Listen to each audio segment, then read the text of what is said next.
Kadom ben tao kalbia, kadom ben po habis salar ovenia, kadom ben tao kalbia, kadom ben po habis salar ovenia, kadom de uridu idilun se, kadom de uridu idilun se, lun se Ucipi kendung besar poa, kadom ben tao kalbia, kadom ben po habis salar ovenia, habis bin po salar a, pancoy non po hocoy icoy a, masafi hemalipi a, nansing bang sangkep sangkung banta, unang lanok sa lantian, Panginoon kanino anapan, unang lanok sa lantian, Panginoon kanino anapan, kadom ben tao kalbia,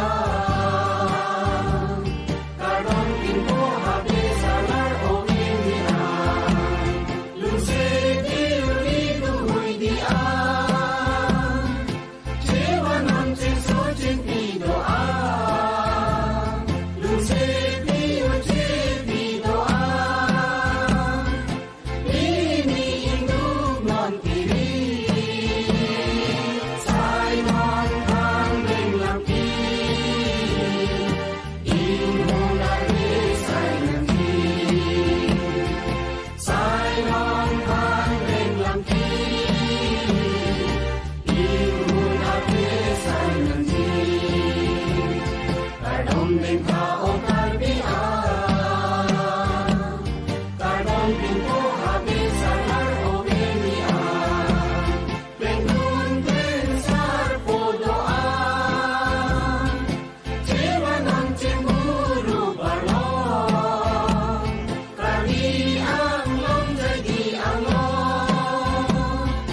wang non pinijir jalona,